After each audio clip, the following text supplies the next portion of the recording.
Lux presents Hollywood.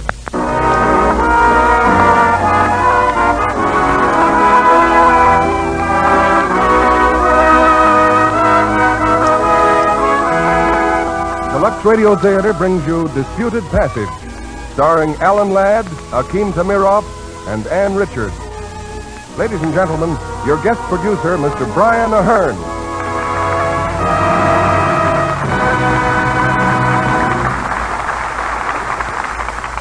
Good evening, ladies and gentlemen. One of the world's outstanding men of medicine, Sir William Osler, said at the peak of his career, "Nothing in life is more wonderful than fate. It is the one great moving force which we can neither weigh in the balance nor test in the crucible." Sir William was a man of fact and research, a tireless seeker after scientific truth. Yet he never ceased to admit the existence of forces greater than his scalpel could reveal. Tonight's Lux Radio Theater play disputes this passage, or rather puts it to the test in one of the screen's most moving stories, from Lloyd Douglas' great book, Disputed Passage. It comes to us from Paramount Studios, producers of the current Technicolor hit Bring on the Girls. Among our stars tonight is Alan Ladd, who recently finished the Paramount picture, Salty O'Rourke, in which he goes back to the type of role that made him famous, the gun-toting, swashbuckling man of action. Co-starred with Alan tonight is the versatile character actor, Akim Tamirov. Also a newcomer to this stage, but for many years Australia's top film favorite, Miss Ann Richards. Disputed Passage takes its title from lines by a favorite American poet, Walt Whitman, who argued that wisdom could best be acquired through challenge and dispute instead of blind agreement or acceptance. And I think that goes for little things as well as big. Certainly we would rather you put Lux Flakes to the test yourself than blindly accept whatever we may say about them. And I think it's because so many people have put Lux Flakes to the test that today they are serving in so many homes, lightening household chores and helping families to take better care of the things they wear so that they'll last longer and look better too. And now here's the first act of Disputed Passage, starring Alan Ladd as John Bevan, Akim Tamirov as Dr. Forster, and Ann Richards as Audrey.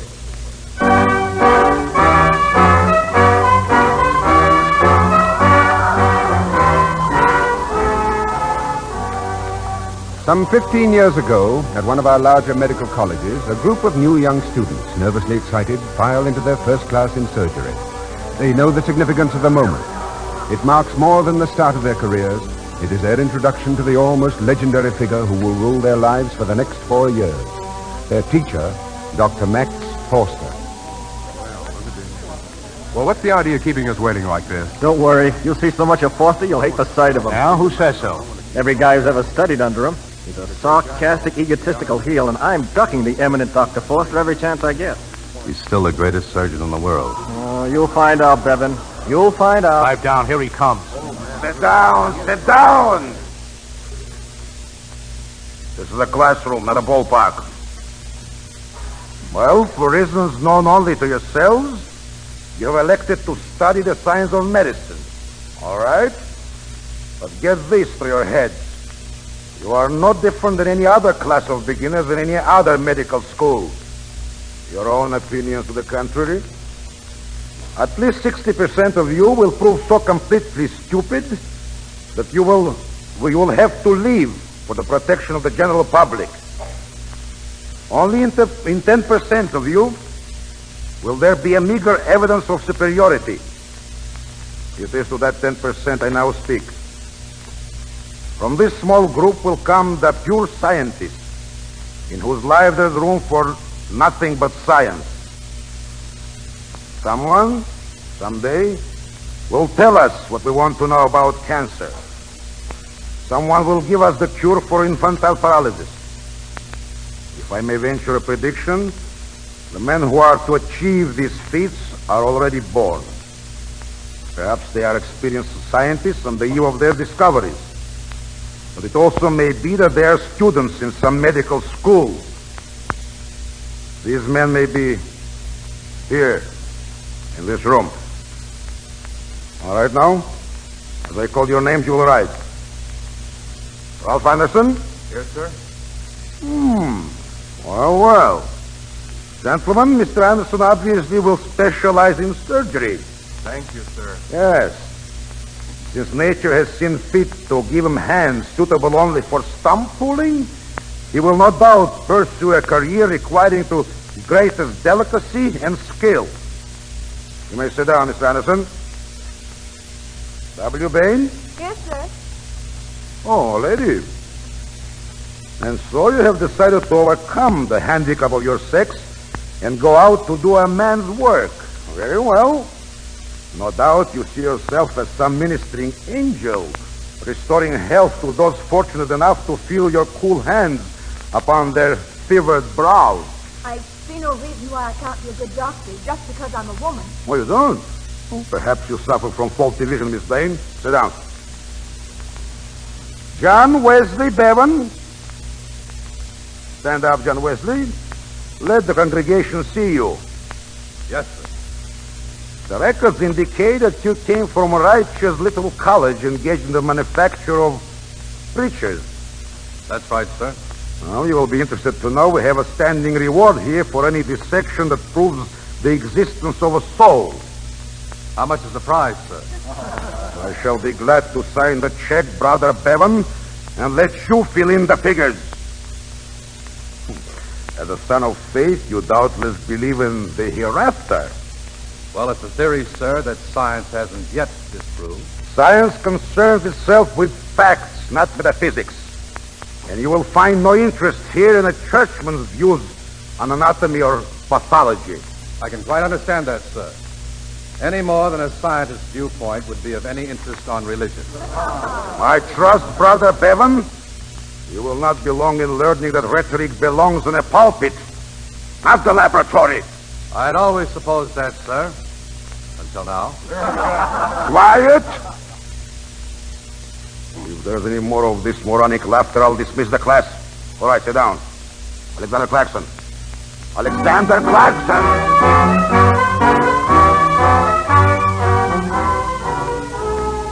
For Pete's sake, Johnny, get your nose out of that microscope. Oh. Hi, Andy.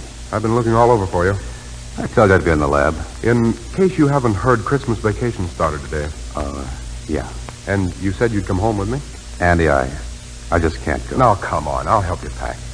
I can't leave. I've been waiting 5 days to find out how a piece of live tissue reacts to this dose of X-ray.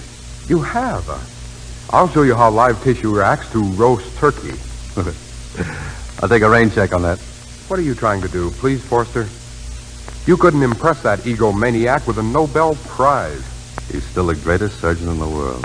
How can you say that after the beating you've taken? He's been riding you all term. Go on, you'll miss your train. Okay, Johnny. Sorry. I hope you and Forster have a dandy time together. Where's Johnny? Inside the microscope. Oh, stick around.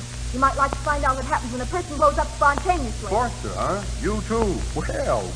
Oh, I'm so mad. Talk to the research man. So long. What's the matter, not going home? Of course not.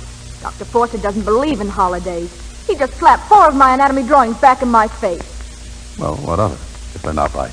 Look, Bob, I'm 23 years old. Maybe not good looking, but not too bad.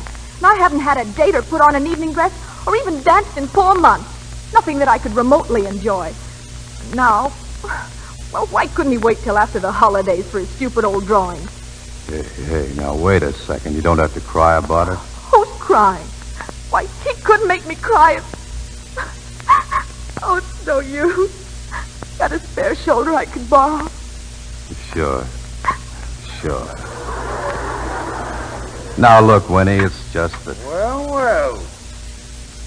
Your unselfish devotion to scientific labors, both of you, is most commendable. May I suggest that a bench in the park might offer better facilities for your present type of research? Get out of here. Okay, I'll get out. You bet your boots I'll get out. Hey, what are you doing? Oh, you've got eyes, Brother Bevan.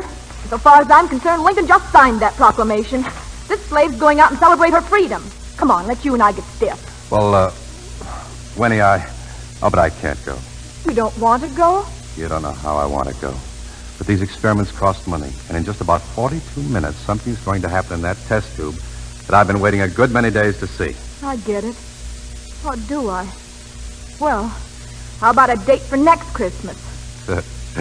Swell. Oh, do you realize there are 3 more Christmases before we get out of this reform school? Yeah, that's the trouble. There's not enough time in 4 years. How can you learn what it's taken? You're talking like he talks. Like Foster. Am I? I didn't mean to. I'm just scared, Winnie. Scared that they'll hand me that diploma and I won't be ready to take it. It'll be here before we know it. Before we know it.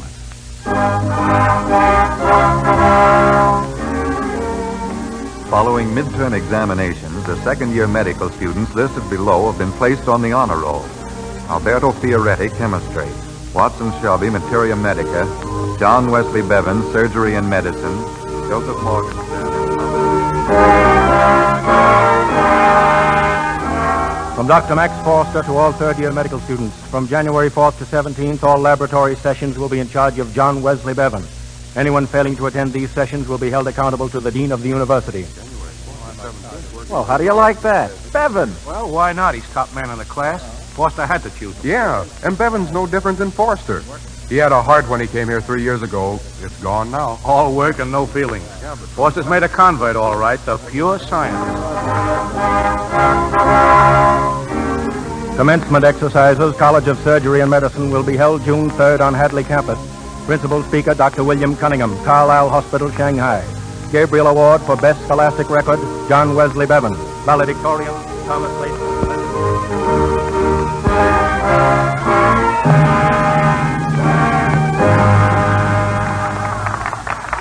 Yes, gentlemen.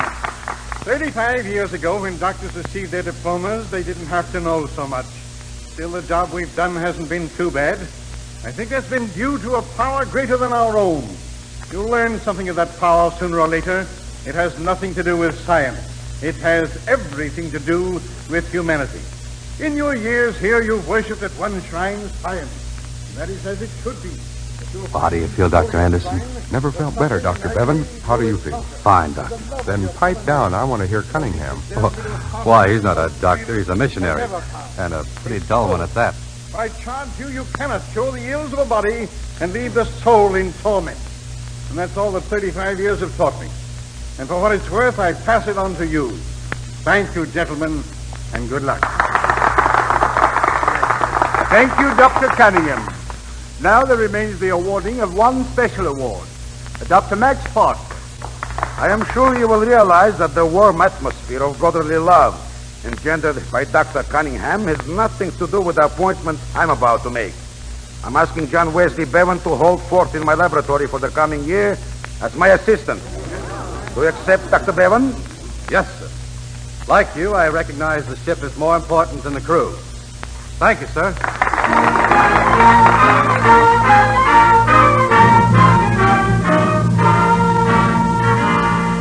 Hey, Johnny. Oh, hello, Andy. Well, leaving for home today? Yeah. What's your hurry? Oh, got to see Foster. I've started already teaching summer classes. I wanted to talk to you about that, Johnny. Those kids, they're squawking. They'll take it from Forster because he's Forster, but they won't take it from you. You're too rough on them. What do they want me to do? Hold their hands and tell them how wonderful they are? Nobody ever held mine. Look, Johnny, these kids are human beings. They've come here to study, and Let them study and stop the grousing. There isn't time for both. Okay, I'll drop you a lounge, Johnny. What's that? It's in Forster's office. Come on, Andy. Sounds to me like somebody's getting murdered. Well, how do you feel now? Well, You okay? yeah, I'm all right. Where's Anderson? Taking your sparring partner to his car. I must have hit Carpenter harder than I meant to. All right, what happened? You know him, Carpenter? Sure, you bounced him out of school last year, didn't you? Certainly, I threw him out. What good was he? A football player who brewed a year about his failure and then comes back to beat me up. Didn't do a bad job, did he? I don't like your jokes, Bevan. Going to press charges? No. Maybe I should to protect society. But I kept Carpenter from being a doctor. That was one crime against society I was able to prevent. No, I want this thing kept quiet, Bevan. Yes, it might give other students some ideas. Nauseated? Yes, a little. Want to throw up or lie down? I'll just sit down. You know, you've had a good licking coming to you for a long time, if you don't mind my saying so. Then why did you stop Carpenter? So happens there are a lot of things you know that I don't. I got to get them out of you. That's the most cold-blooded remark I've ever heard. Knowing how you despise sentimentality, I'm flattered. Yes, of course. Fortunately, I now have a use for you also. There's a case coming in here tomorrow. Some patient of Brother Cunningham's came from China with him. What sort of a case? A bullet wound in the right arm. Penetrated the medial aspect with seemingly no impairment of function. Understand? Medial nerve? Yes. A few months ago, a pain developed in the hand, not in the arm. An operation was performed, but no relief. What happened? Adhesions liberated without uniting the nerve? Yes, probably. Anyway, another operation is necessary. Sounds as if the nerve fibers have grown out, producing an aroma. Good. Good. Very good, Bevan. You'll operate at 10 o'clock. Me? Why not? Afraid you cannot do it? No, I was only surprised you'd be willing to step aside. Well, my fingers, look, when I fell. Oh, I see. Why didn't you say something? Well, just a sprain, but I can't operate. Here, I'll tape it up. Better have an x-ray. No, I said it was just a sprain. And as for Cunningham's patient, Bevan, get it through that thick skull of yours that I'm interested in only one thing, good surgery. Who performs, it doesn't matter. Now tape up these fingers. The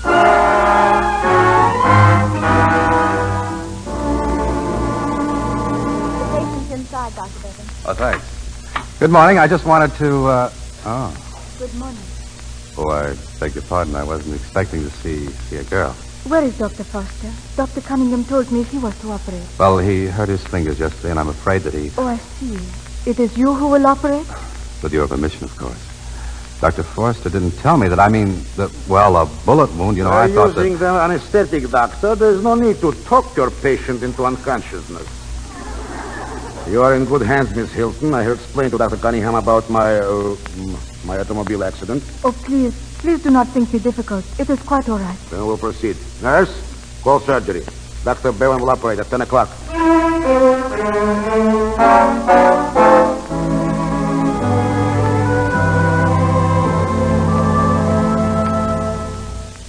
Your supper will be right in, Miss Hilton. Well, how's the arm? The hand, it is much better. The arm, it is still very painful, Doctor. Well, that's fine. I'm glad it pleases you. I myself am not delighted. Won't you sit down? Oh, thanks, but I'm afraid I haven't time to visit. But the pain, you have not told me why. Well, your arm hurts simply because of the operation, but the hand is better because we removed the tumor from the nerve. Oh, I see. The bullet almost severed the nerve. You must have suffered terribly. These days, there are many Chinese who suffer. Chinese? I am Chinese. Did you not know? Oh, but your name, Audrey Hilton, your face. Are you joking? On the contrary, Doctor. It is inside that a person is what he is. I was born in China, educated in China, and I did not leave there until a few months ago. Yes, I am Chinese. But your parents? Americans. They were killed when I was so young. My foster parents were Chinese. They are the only family I have ever known. I hope I said nothing to offend you. Oh, please, do not think of that. Well, you're doing fine, Miss Hilton. Another week like the past one, and you'll be playing tennis. An American sport I have not yet acquired. But already I have succumbed to fishing. Dr. Cunningham taught me. Well, I'll have you know I was once the best hook and worm fisherman in the whole state of Wisconsin. How long has that been? Years ago. You know, when you talk like that, you are a different person. For a little moment, you are not the stern Dr. Bevan. I think it will be a great relief to you when I can leave here. You regret even those few minutes that keep you from your work. This is my work, part of it. Besides, I enjoy talking with you. Excuse me, Dr. Bevan. Yes? Dr. Forster just called. There's an emergency at Centerville General Hospital. He wants to know if you can leave tonight. Tonight? Oh, yes. Tell him I'll go. I'll see him in a few minutes. Yes, Doctor. Centerville? That is not far from the Cunningham's place. You'll be staying with them when you leave here? Yes. I knew them many years in China. They are so kind to me. They have a wonderful place in the mountains. There is good fishing there, Doctor. Yes, I guess there is. Well, I'll see you when I get back from Centerville. Goodbye, Miss Hilton. Goodbye, Doctor.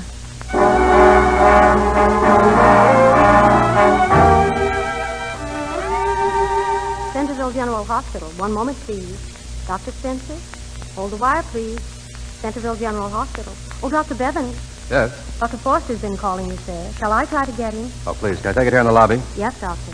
Hello, Bevan. I heard you were here. Dr. Cunningham. Leaving? Oh, just about. Emergency here last night for Dr. Forster. Lucky I caught you. I can't tell you how grateful I am. That was a wonderful job you did on Audrey's arm. Oh, have you seen her? I was down there yesterday. I'm sorry I missed you. I stopped by here to see if you couldn't come up to the lake. Well, thanks a lot. Bass are biting now, and I hear you rather fancy yourself a fisherman. I sure do, but I've got to get right back. There are quite a few cases, and then I've got my classes. Sorry, Doctor. I'm sorry, too. Audrey will be very disappointed. She hoped to see you at the lake. Oh, but she's still in the hospital. Oh, no. Forster sent her home yesterday. That's why I went down there. Oh, he did, huh? Yes, he seemed to think she might have left before this. Well, that's very interesting. What do you use for bait up at the lake, Doctor? Well, to tell you the truth... Dr. Bevan, Yes? I have Dr. Forster on the phone. Yeah, and you can have him. What did you say, sir? Tell Dr. Foster you're very sorry, but I just left town. You left town? Yeah, I've gone fishing.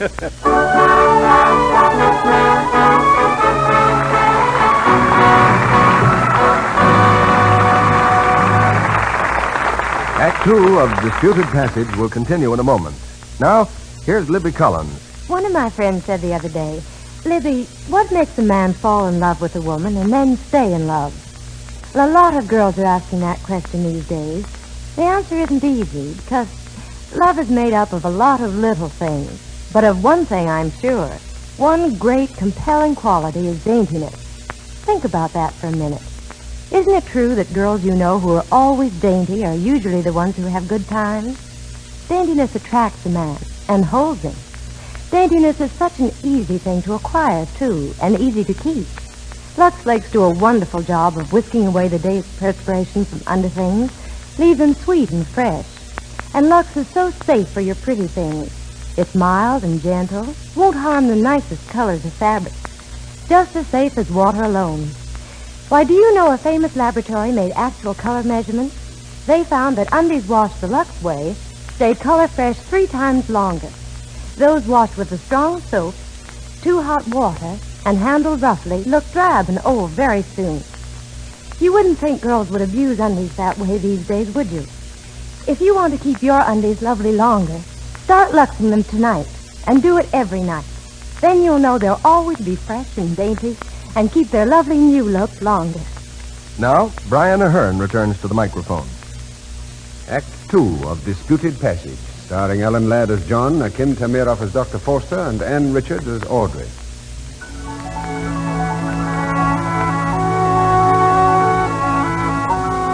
For almost a week, John Bevan has lost himself in another world.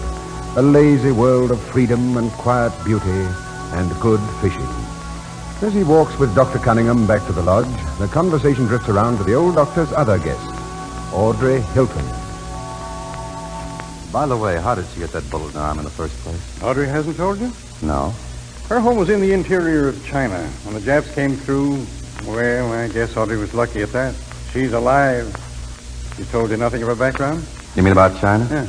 She's no more Chinese than my Aunt Minnie. Audrey thinks of herself as Chinese, and well, that makes her Chinese. She's an American. You've known her long? Well, since she was a child. Every year or so, I'd visit her home, her foster parents' home. They're all gone now, the old people and their children, massacred. Can't blame her for wanting to return. She wants to help. Return? Yeah. She didn't come to the States just for an operation. She's raising funds for China. Oh, I see. Well, here we are. Let me have those fish of yours. My turn to clean them.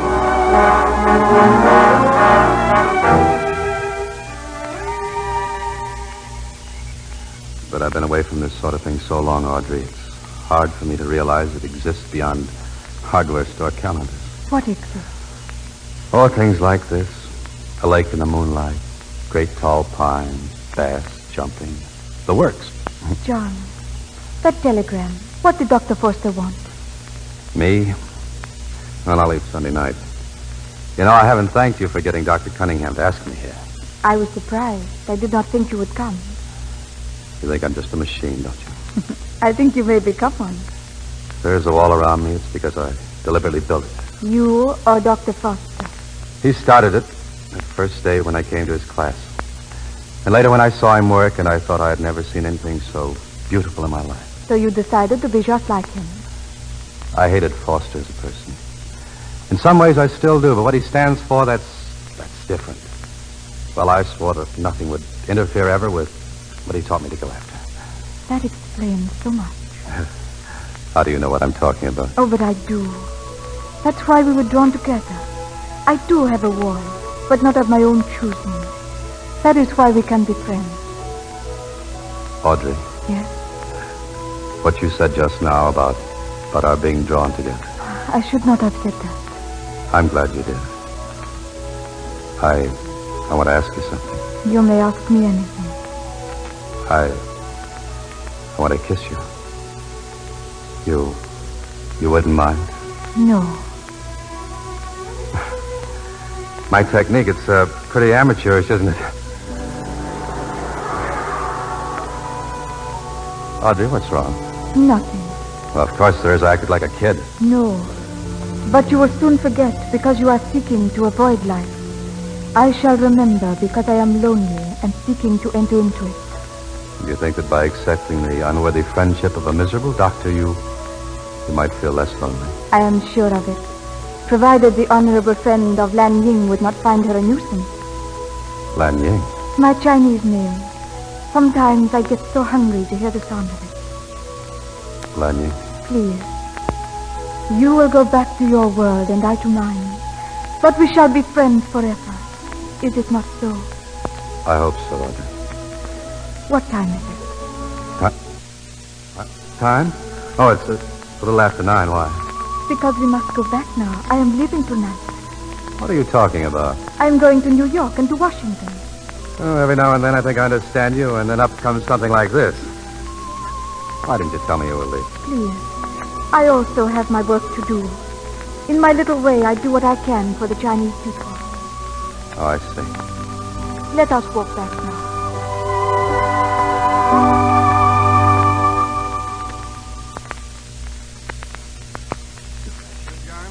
Yes, I'm sorry I'm late. I stopped in town to call Forster. Audrey get off all right? Mm-hmm. Ma's gone to bed. Thought I'd have a last pipe out here on the porch. Sit down. Thanks. I'll be going back myself in the morning, Doctor. Not very flattering. The minute Audrey's gone, you Well, leave. I can't say that I won't miss her. It's Forster, huh? Yes, I'm afraid I let him down running off here like I did. That's nonsense. You should have known Max when he was young. We lived together in Vienna. We had a lot of fun. A lot of fun. Fun? Yeah. Him? He was the happy-go-luckiest fellow you ever met until she died. Elsa. Elsa? They were engaged. He went completely to pieces when she died. Nothing but a bad appendix, but doctors didn't know then what they know today. She was dead in 2 days. That's why Max came to America. Forster in love. I didn't think he could be so human. You don't suppose people are born that way, do you? Max has never changed. No, I'm afraid he never will. Never.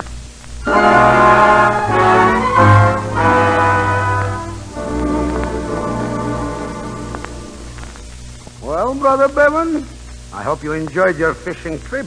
Very much, thanks. I'm surprised that a great humanitarian like Cunningham would indulge in such a cruel pastime as fishing. Or does he draw the line at the soul of a pickerel? I don't know, sir. We were fishing for bass. Now that you've had your little outing, you might get around to reporting on that case at Centerville. Successful? Yes, except the man will never walk again. That was to be expected.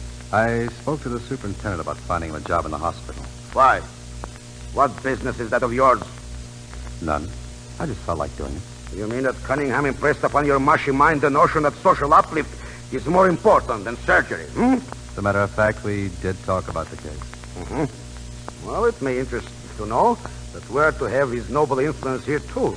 Yes, he's been asked to lecture for the next term. Oh, that's fine. Now, if you don't mind, I have a class of new pupils.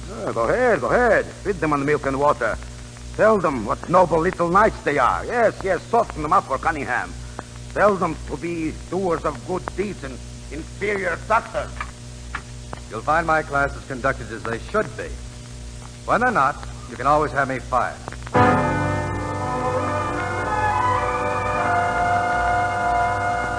Hello? Your call to Washington is ready, sir.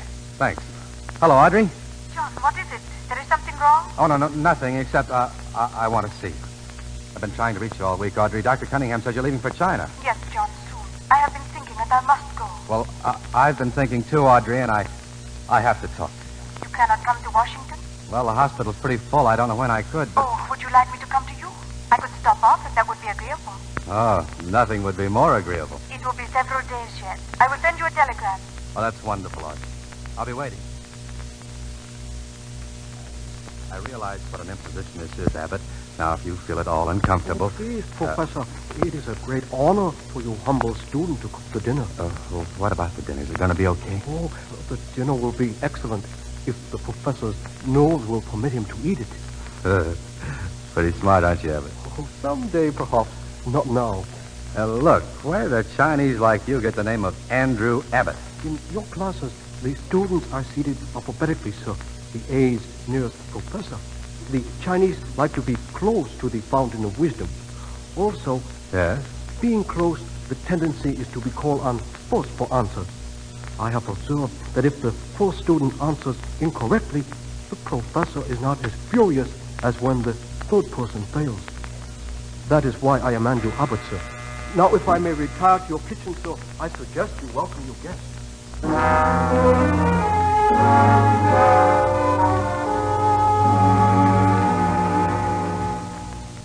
But you should not have served the Chinese dinner, John. You see, now I am homesick. You like it? It was perfect. But you did not tell me you had a Chinese cook. One of my students, he volunteered to help me out. How is he called? Andrew Abbott. But if you hadn't liked his cooking, I was going to change his name to Sabisco. Sibisco? Just a private joke between Abbott and me. You surprised me, too, aren't you? Did I? Mm-hmm. The clothes you're wearing. This is how I dressed in China. And since you are the person with whom I'm most comfortable, I wanted to dress in the clothes in which I am most myself. Thank you. Forgive me if I stare, but you're beautiful. You don't know what it means to me to have you here. John, at dinner you started to tell me about Dr. Foster. Oh, yes. Well, it wasn't until Dr. Cunningham told me about Foster, about what happened to him after his fiancée died, I realized what a fool I've been. There's really no conflict between science and life. It was Foster's bitterness that deceived me. He was just trying to alibi his own frustrations. Thanks to you, I see that now.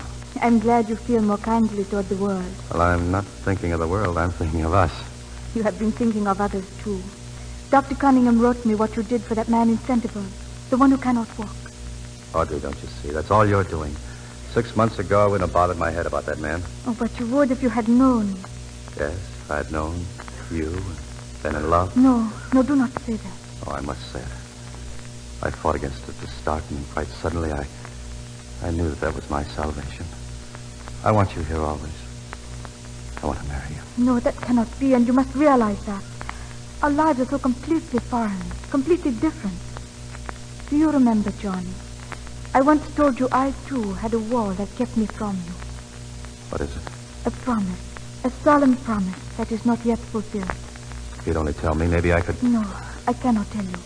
It is my own problem, and I have to work it out myself. In China? I thought so when I came here tonight. But perhaps not. I think I shall return again to Washington. But how long will it... I'm sorry, excuse me, please. Hello? Hello? Yes, this is Bevan. Yeah, I see. Blood count?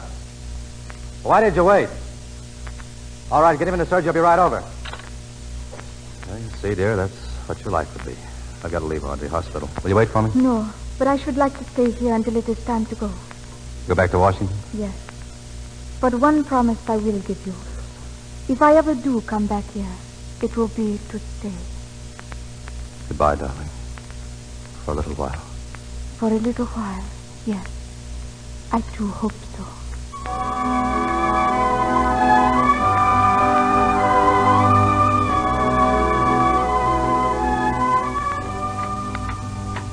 The ambassador will see you now, Miss Hilton. Thank you. Come in, please. It is good of you to see me, Excellency. I'm happy to express my gratitude for your great accomplishment. Excellency, it has been successful. Yes, the money China so desperately needs is being loaned to us. Your work is largely responsible. Stanling would have been very proud of his foster daughter. You make it very difficult for me to ask the question that has brought me here. I can help you? Yes, because it has to do with Stanling. It brings back the picture of how I last saw him and his family. After the Japanese went through, I found them in the doorway, what remained of them. As I stood there, I made a vow that so long as I had life, that life would be devoted to repaying the debt I owed to them. And now I come to ask you if that debt has been discharged. I must be sure that I have fulfilled my promise to him. Your debt is discharged many times over. Your promise is fulfilled. Thank you. I knew what was in your mind when you were announced as Miss Hilton instead of Lan Ying, and that is as it should be. You realize at last that you are an American. Yes, for the first time. And I hope he is a very nice young man. How did you know? What else could call you back to where you belong? Yes, he is a very nice young man.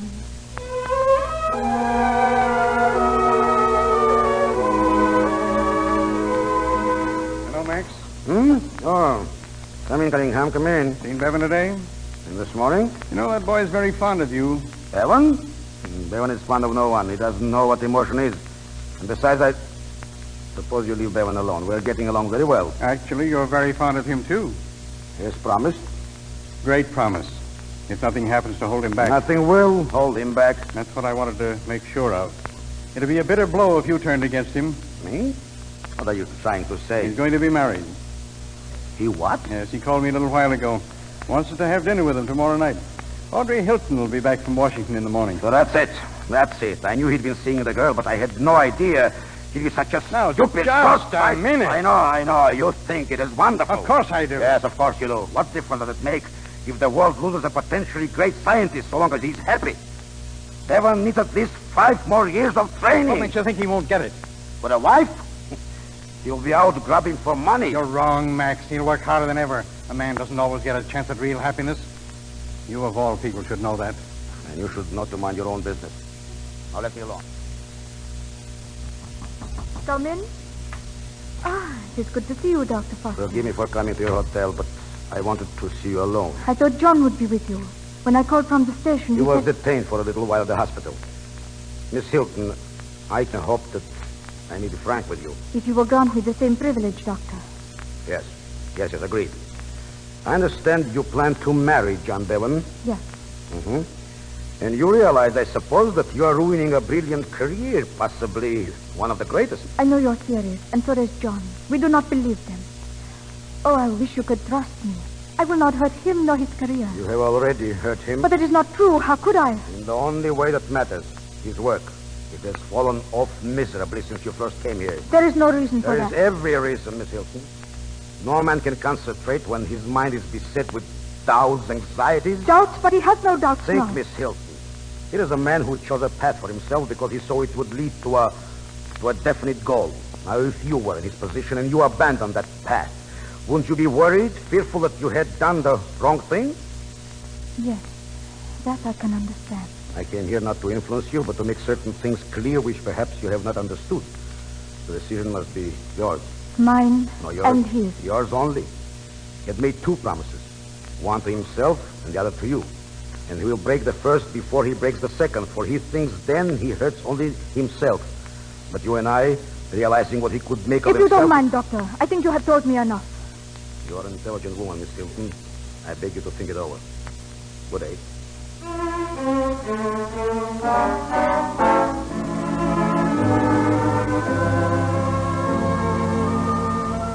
Get hold of yourself, John. She said she'd be here, and she will. So why did you check into that hotel and an hour later check out? Because she's probably coming here to your place. Oh, I should have met that train. Forster gave me such a stack of work that I... That's probably Audrey now. John Bevan? Yes? Telegram, sir. Oh, thanks.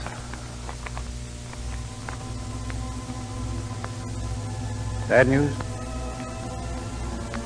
We must follow our separate paths. You to your goal. I to mine. Goodbye. It's signed Lan Ying.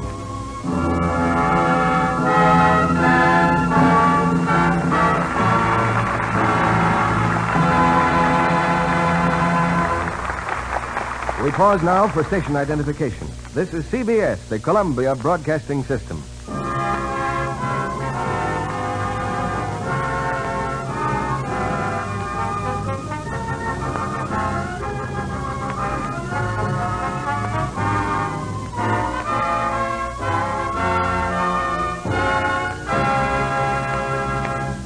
In just a moment, our stars will return in Act 3 of Disputed Passage. Now, I know all you ladies are used to pinching pennies, so here's a bright new penny. Suppose you tell me what you could do with it. Not much. Maybe get a picture postcard. Or the stamp to go on it. I could weigh myself on the drugstore scale. Or get a penny stick of chewing gum, if they had any. That's not much, is it? But you can do something really worthwhile with that penny. You can start getting rid of dishpan hands. For a penny? For less than a penny. How? By using Lux Flakes for dishes. It costs less than a penny a day to change dishpan hands to Lux hands. Just change from strong soaps to gentle Lux for dishes. Once you do, your hands begin to lose that red, rough dishpan look, sometimes as soon as the second day. Before long, your hands are soft and smooth and lovely again. And without using any creams or lotions. Tests proved it. I knew Lux was kind to hands, but I had no idea that it would cost so little to use it for dishes. Yes, Lux is really thrifty because it goes further. Ounce for ounce, Lux does up to twice as many dishes as any of 10 other leading soaps tested. Lux is a really inexpensive way to save your hands. So spend that penny to start changing dishpan hands to Lux hands. You can do it for less than a penny a day. Now, Brian Ahern returns to the microphone. Act 3 of Disputed Passage, starring Alan Ladd as John, Akim Tamirov as Dr. Forster, and Ann Richards as Audrey.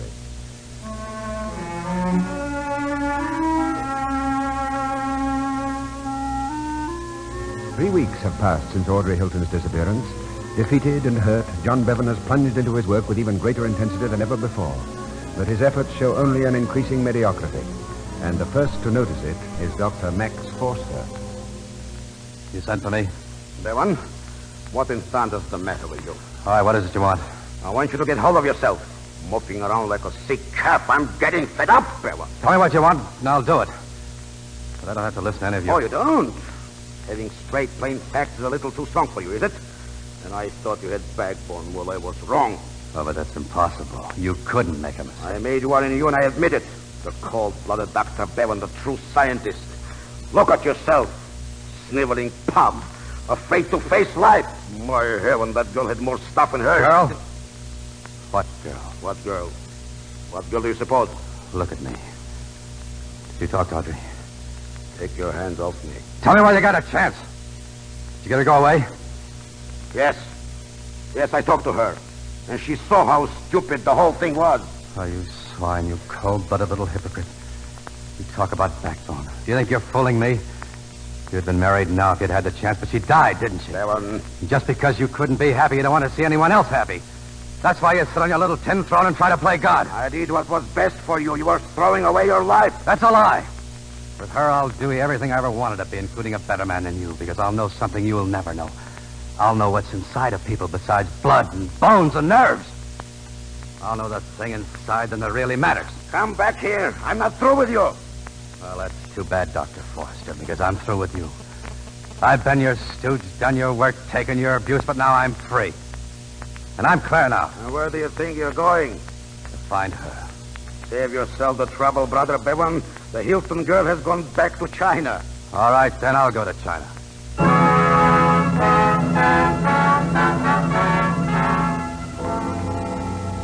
don't want to sound discouraging, Doctor, but I'm afraid you'll be wasting your time. I came to China to find her, and I'm not giving it up now. These are war times. All communication with the interior is destroyed. And if you should reach Shenzhen, Miss Hilton may be 1,000 miles away. I've traced it this far. Can you give me what papers I need? I'll get them. Doctor, the Chinese have an ammunition depot at Shenzhen. That means constant bombing from the Japs. It's very risky. She went through, didn't she? Very well. I'll arrange for your horses and guides. You can plan to leave tomorrow. Before the bombers came, Doctor, this was the village we call Shenzhen. Slaughterhouse. It's like a nightmare. Perhaps we do better not to stop. You got the rest of the horses. Tell your men. Wait this place. Hey, what is it? I do not know. Monsieur! Yes? You will pardon my amazement, monsieur, but I did not expect to see a white man. Can I get food for these horses? And for yourself, monsieur. The hospital here is at your disposal. Hospital? Where's the doctor? Permit me, such as I am. My name is Lafayette. Your arm? The air raid. But I was fortunate, only a fracture. Well, if you'd care to have me look at it, I'm also a doctor. A doctor? Oh, come in, monsieur. I beg you to come in. I have 40 wounded inside.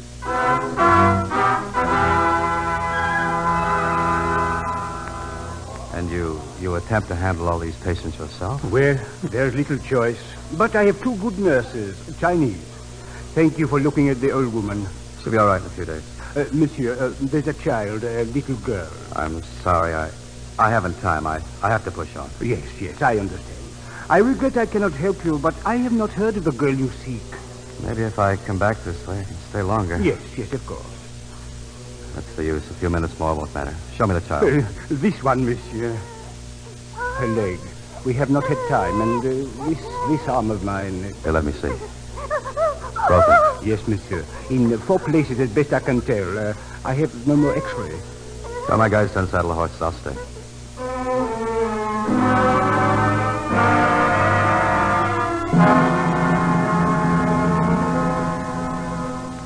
Where's he, the doctor? Hurry, will you? The boy was hemorrhaging. You can take off your gown, doctor. What do you mean? The boy died an hour ago. Oh. Come inside. You must lie down. You have not stopped for 15 hours. Come, in here. Those poor, helpless people. If I could only make them understand. Oh, but you do. Your tone reassures them as much as words could. Monsieur, I am much interested in your technique. In all my experience, I have seen but one other man who uses instruments as you do. Oh? Yes, at the Sorbonne in Paris. I once studied there. The great Forster. A few weeks ago, I was the assistant of the great Forrester. Monsieur, you are joking. No. Nobody jokes about Forrester. Listen. Planes? Yes, doctor. Planes and bombs. Well, they wouldn't bomb here again. I'm afraid they will. They are trying to destroy an ammunition dump. They missed it yesterday. We've got to remove our patients, doctor. There is a bombshell in the rear. Hurry, please.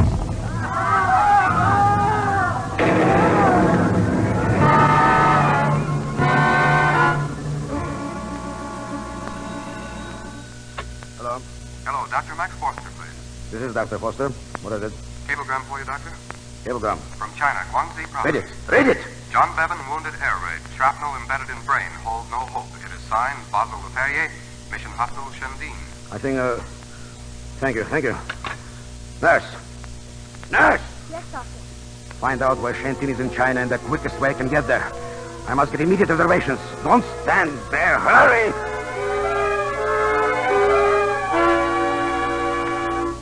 It is incredible you got here at all, Dr. Foster. But you cannot expect to do the impossible, even under the best conditions. Bevan is dying, but he's still alive. We must do what must be done. Operate here? Yes, of course.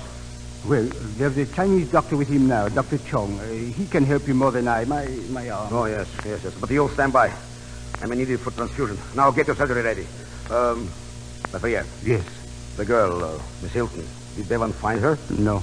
In his delirium before the coma, he asked for her so many times. We are trying to locate her. You know where she is? Only rumors. A village 100 miles up the river. There is talk of a white girl who drives an ambulance. A white girl with a Chinese name. Stand for her. We have already. Perhaps she is the one he We're saw. wasting time. Now start anesthetic. I'll be right in.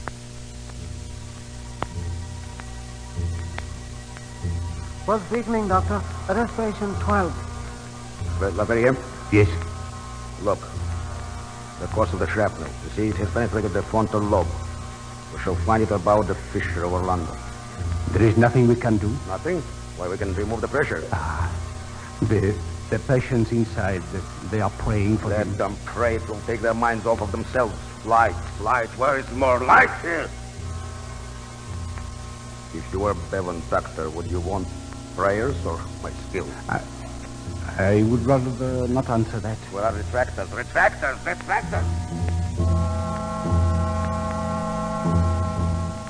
Hurry, doctor. You must hurry. Now stop your stupid talk. My forehead.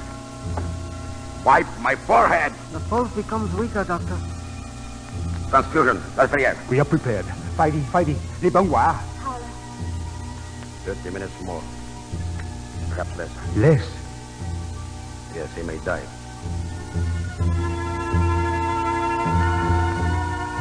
Pulse. Respirations. The pulse is stronger, doctor. Respiration 18. Sponges, nurse. Bandages. The operation is finished.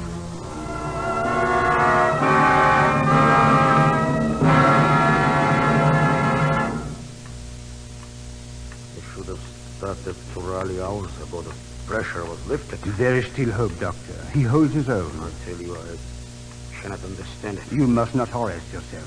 You operated under tremendous difficulties. In your own surgery... No, that's got nothing to do with it.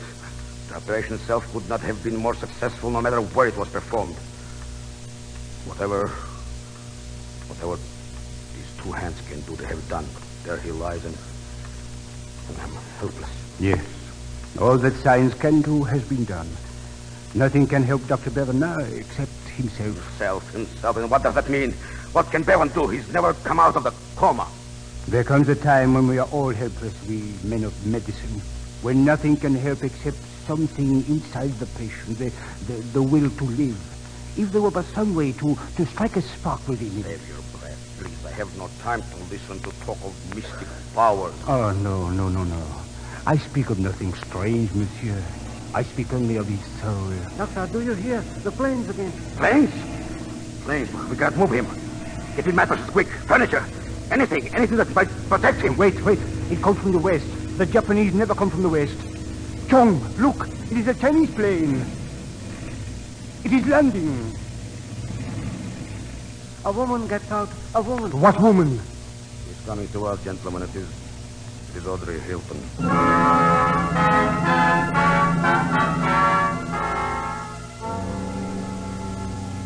But he wakened during the night. He knew me then. I'm sure he knew me. Perhaps, Miss Hilton. Perhaps I hope so. We're so white. He lies there as if he was... John, I am here. I am here to stay. Please don't leave me now. Please. Miss Hilton. Can't you hear me, darling? Please come back to me. It is only a little way back. His eyes. He's opening his eyes. John. They close again. Still the coma. Yes. Miss Hilton, there's really nothing you can do. You should get some rest. I will stay.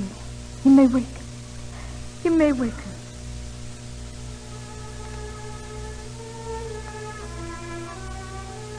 Oh, I must have dozed off. How is he? He has not moved.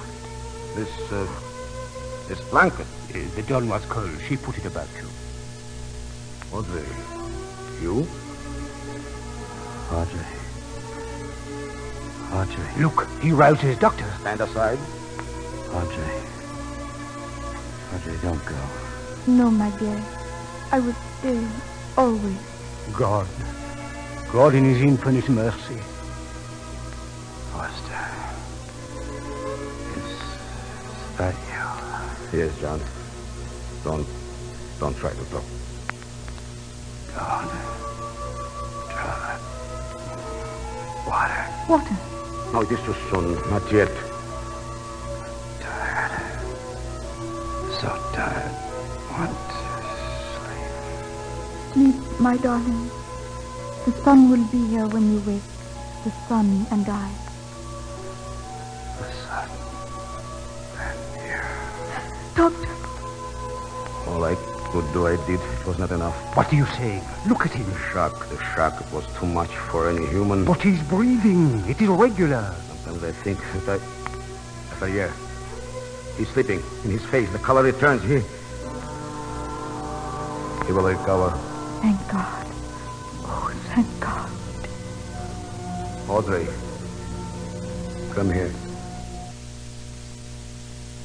You saved his life. No, not I. Nor science. It was something beyond us. Audrey, I don't know if you can forgive me, either of you. But what I did for you both, I thought it was for the best. I wanted him to be as great as I knew he could be. Please try to believe that. I believe. I thought I had given him the greatest strength any man could know. Science. But I have seen something even greater.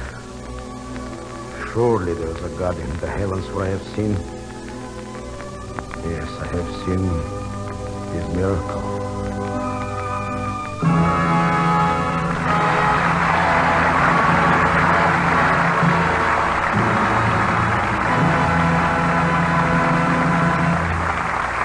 Our stars will be back for a curtain call in just a moment. Now, here's Sally. With a history lesson. History, Sally? Stocking history. Did you know that men wore the first really modern stockings? No, when was that? Oh, back in the 1500s. And just guess who started it? King Henry VIII. They were hand-knitted for him in Spain. What did people wear before that? Oh, stockings made of wool or velvet cloth, cut to the shape of the foot and leg, and then seamed up the back. For years, Henry was the only person who had knit ones. I wonder if he ever got run. Probably. After all, that was about 4 centuries before Lux Flakes were invented. No wonder new stockings were a luxury. But now any woman can have better, surer stockings than King Henry did. And thanks to Lux, can keep them lovely a long time. Gentle Lux Care saves elasticity, so stockings give under strain instead of popping into runs so easily. They fit better, too. Don't risk cake soap rubbing or strong soap.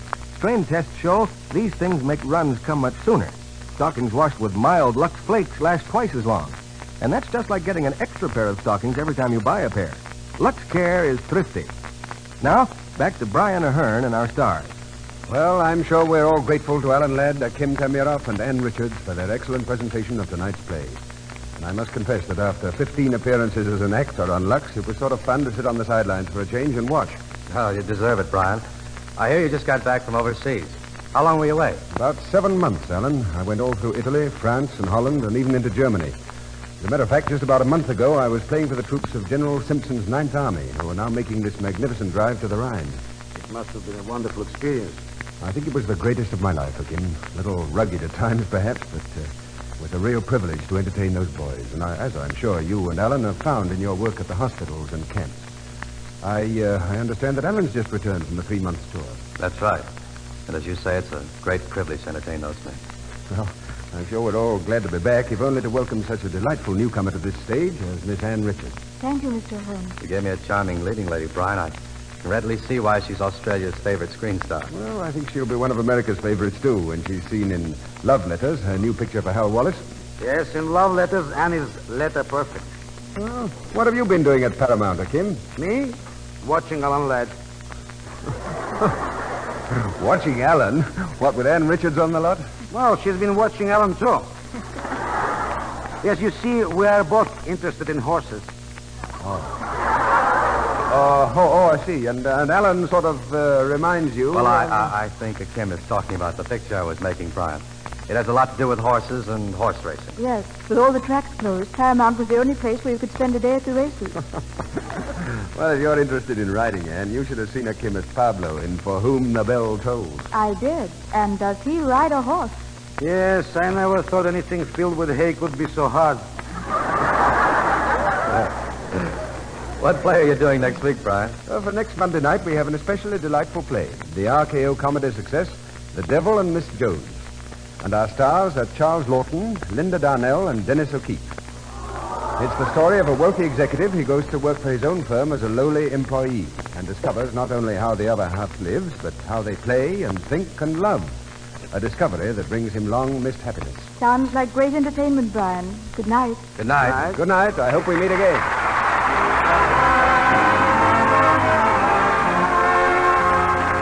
Our sponsors, the makers of Lux Flakes, join me inviting you to be with us again next Monday night when the Lux Radio Theater presents Charles Lawton, Dennis O'Keefe, and Linda Darnell in The Devil and Miss Jones.